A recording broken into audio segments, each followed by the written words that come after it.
आगरा के ग्राम कागारोल में उस वक्त कोहराम मच गया जब एक ही परिवार के 2 बच्चों की संदिग्ध परिस्थितियों में मौत हो गई। मामला आगरा के थाना कागारोल क्षेत्र का है, जहां परिवार के मुताबिक दोनों बच्चों के पिता रात को हलवाई की दुकान से दूध लेकर आए थे, जिस दूध को पीकर दोनों मासूम सो गए थे। 11 माह की अवान और 2 वर्ष की माहिरा उस दूध को पीकर सो गए थे। रात में जब मां ने बच्चों को अचेत अवस्था में देखा तो उनको जगाने का प्रयास किया, जिसके बाद में बच्चे नहीं जगे। उसके बाद मां की चीख निकल गई और चीख पुकार सुनकर परिवार के लोग इकट्ठा हो गए। 11 माह का अवान जिसकी मौके पर ही मौत हो गई और 2 वर्ष की माहिरा जिसको लेकर परिवार के लोग अस्पताल पहुंचे। निजी अस्पताल में डॉक्टर ने 2 वर्ष की माहिरा को भी मृत घोषित कर दिया, जिसके बाद में पूरे गांव में कोहराम मच गया। सूचना पाकर पुलिस मौके पर पहुंची और पुलिस ने साफ तौर से बताया कि फॉरेंसिक टीम बुला ली गई है और वो जांच में जुटी हुई है। जिस हलवाई की दुकान से दूध आया था उस हलवाई की दुकान से सैंपल भी ले लिया गया है और वो सैंपल फिलहाल जांच के लिए भेज दिया गया है, लेकिन दोनों ही बच्चों की मौत का कारण अभी रहस्य बना हुआ है। कैमरामैन गुल मोहम्मद के साथ जावेद खान, IBC 24 आगरा। अंडरपास मैनपुरी फाटक पर एक बार फिर कहीं न कहीं पहली बारिश में मुसीबत का सामना करना पड़ा।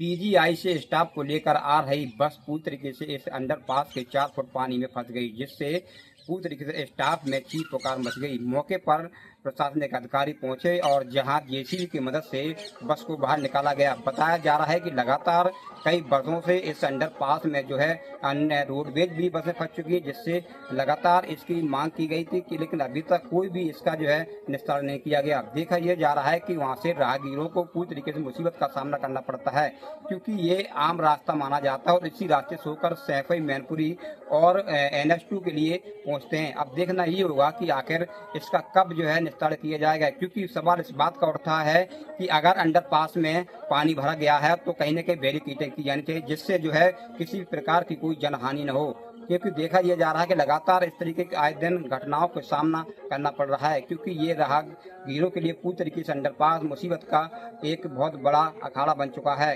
कैमरामैन के साथ रामकुमार राजपूत, IBC 24 न्यूज इटावा। टप्पेबाजों की टप्पेबाजी पुलिस ने दिखाई जेल भेजकर। अगर बात करें तो थाना गुरबख्शगंज, थाना लालगंज में टप्पेबाजों ने करी थी टप्पेबाजी और थाना गुरबख्शगंज में तो एक बुजुर्ग से 25,000 रुपए बैंक से निकलवाने के बाद उड़ा दिए थे इन टप्पेबाजों ने। और थाना लालगंज में अगर बात करें तो महिला के साथ भी करी थी इन्होंने चैन की छिनौती। और इन सब मामलों को लेकर के पुलिस संजीदापन दिखा रही थी। लगातार डॉक्टर यशवीर सिंह SP रायबरेली के अभियान में ये टप्पेबाज धरे गए और टप्पेबाज अंतर जनपदीय टप्पेबाज है। प्रतापगढ़ कुंडा का रहने वाला ये टप्पेबाज आज थाना गुरबख्शगंज ने एक टीम संयुक्त करी थी और डॉक्टर यशवीर सिंह के निर्देशन में और SP ASP अगर बात करें तो एडिशनल संजीव सिन्हा ने जो है वक्तव्य दिया है, जारी किया और उसमें साफ उन्होंने कहा है कि ये आउट ऑफ डिस्ट्रिक्ट से टप्पेबाजों ने टप्पेबाजी दोनों थानों में करी थी और आज इनको गिरफ्तारी कर जेल का रास्ता दिखाया है। जिस स्तर पे लगातार अभियानों के तहत मुहिम चल रही है डॉक्टर यशवीर सिंह SP रायबरेली की, इससे कहीं ना कहीं टप्पेबाज हो या चोरी हो या वो अब दूसरे मामले अगर बात करें तो वहीं पे आज एक सुबह हाफ इनकाउंटर भी हुआ, रायबरेली पुलिस ने किया। तो इसको कहीं ना कहीं एक दूसरे नजरिए से देखा जा रहा है कि जिस तरीके से रायबरेली पुलिस एक्टिव है, अब चोरों की खैर नहीं है। मैं इंद्रवीर सिंह, IBC 24 के लिए रायबरेली। कांवड़ यात्रा को लेकर कौशाम्बी जिला प्रशासन अलर्ट मोड पे है। जिला प्रशासन ने अपनी तैयारियां पूरी कर ली है। कांवड़ियों की सुरक्षा के लिए हाईवे से रूट डाइवर्जन प्लान भी लागू किया है, जिससे हाईवे पे वाहनों की कमी होगी, साथ ही कांवड़ियों को आराम से आने जाने की सुविधा मिलेगी। इसके साथ साथ कांवड़ियों के रास्ते में पड़ने वाले तमाम चौकी और थानों में मेडिकल किट की सुविधा उपलब्ध कराई गई है। साथ ही साथ SP राजेश सिंह ने बताया कि प्रयागराज त्रिवेणी से गंगा जल मंगवाया गया है, जिन्हें थाने और चौकियों में रखवा दिया गया है। उन्होंने बताया कि कांवड़ यात्रा के दौरान अक्सर कांवड़ियों का कांवड़ खंडित हो जाता है, जिसके लिए उन्हें गंगा जल की ज़रूरत पड़ती है। इसकी सुविधा उन्हें थाने और चौकियों से मिल जाएगी और वो अपनी आगे की यात्रा सुगम तरीके से कर सकेंगे। इसके साथ साथ कांवड़ यात्रा मार्ग पर पड़ने वाली सभी मीट मांस की दुकानों को बंद करवा दिया गया है। इन रूट पे पड़ने वाले मंदिर, मस्जिद सभी की सुरक्षा बढ़ा दी गई है। IBC 24 के लिए इम्तियाज सलमानी, कौशाम्बी। कुशीनगर जिले में यूरिया की किल्लत साफ तौर पर दिखाई दे रही है। यहाँ पर किसान दुकानों और समितियों का लगातार चक्कर लगा रहा है। वैसे आप देख सकते हैं, ये जो वीडियो में तस्वीरें दिखाई दे रही हैं रामकोला के मोरबन सहकारी समिति का है, जहाँ पर विगत 3 दिनों से किसान लगातार लंबी लाइन लगा रहा है। उसके बावजूद उसे समय से यूरिया नहीं मिल पा रही।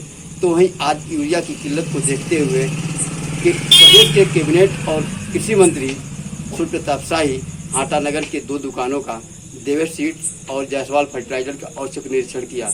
हालांकि उनके निरीक्षण में सब कुछ ठीक रहा और किसानों को 266 रुपये 65 पैसे के हिसाब से यूरिया मिलता दिखाई दिया।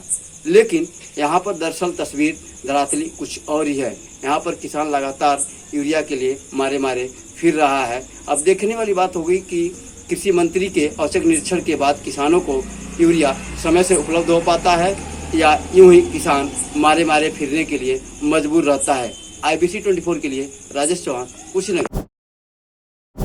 ऑटो पलट गया, बच्चे यहाँ पानी में गिर गए, विद्यालय नहीं जा पाए क्योंकि इधर से यहाँ विद्यालय बहुत पढ़ते हैं। एक ये सेंट जेवियर विद्यालय है, आगे RR है, बाल विद्या भवन है, सरस्वती शिशु मंदिर है, आगे बाबूलाल है, 5-6 विद्यालय हैं, लाइन से ही है। और बच्चे छोटे छोटे निकलते हैं, इसमें दुर्घटनाएं आए दिन होती रहती है, लेकिन शासन कोई ध्यान नहीं दे रहा है। और ये बहुत दिन हो गए, ये कई महीने हो गए इसको ऐसे ही रहते हुए। ये मिट्टी डाल देते हैं, इससे कुछ होता नहीं, गड्ढे फिर पानी में हो जाते हैं। जैसे अभी आप देख रहे हैं पानी नहीं है, तब तो व्यक्ति बच के निकल जाएगा, लेकिन जैसे ही पानी भर जाता है पता ही नहीं चलता गड्ढा कितना है। तो इस गड्ढे में आए दिन जैसे ऑटो जो ई-रिक्शा है वो बहुत जल्दी इसको पड़ता है, 3 पहिए वाला, बहुत दुर्घटनाएं इसमें होती है। हम तो ये चाहेंगे जल्दी से जल्दी ये गड्ढे भर दिए जाए। क्या मेरा नाम VK राणा है। ये नगेटा रोड है। तो अभी भाई साहब ने बताया यहाँ पर ये गड्ढे यहाँ पर रिक्शा पलट जाते हैं, पानी भरता तो सड़क नहीं दिखाई देती है। कहीं ना कहीं पर यहाँ पर PWD विभाग की बहुत बड़ी लापरवाही देखने को मिल रही है। और अगर हम बात करें इस रोड, यहाँ कई बार नेता निकले हैं, कई मंत्री भी निकलते हैं और यहाँ अधिकारी भी गुजरते हैं, लेकिन किसी की भी नज़र इस रोड पर नहीं जाती है। जबकि पास इलाका, यहाँ पर कई बच्चों के स्कूल भी हैं, यहाँ हॉस्पिटल जाए, और जबकि आज सालों से हो चुका है, लेकिन अधिकारी ध्यान नहीं दे। और जबकि योगी सरकार गड्ढा मुक्त की बातें कर रहे हैं और उन्हीं के विधायक पलीता लगा रहे हैं। मैं हरदोई से IBC 24 के लिए आज सुल्तानपुर जनपद के सुनील यादव हत्याकांड में आपको बताते चले, पूर्व विधायक संतोष पांडे और उनके साले और कई लोगों के खिलाफ FIR दर्ज हुई। उनकी मौत के बाद दाह संस्कार न करना, धरना प्रदर्शन करने पर बबलू भट्टा, बाजीगर वर्मा, सभाजीत यादव मौत के बाद प्रदर्शन कर रहे थे, जिसमें 50 से 60 लोगों के खिलाफ पुलिस ने प्रदर्शन करने पर FIR दर्ज की और आवश्यक कार्रवाई प्रचलित है। देखने वाला ये समय है कि ये लोग नामजद किए गए हैं। इसमें पुलिस प्रशासन का कहना है कि ये लोग अवैध रूप से प्रदर्शन कर रहे थे। SP सिंह, IBC 24 न्यूज़ से।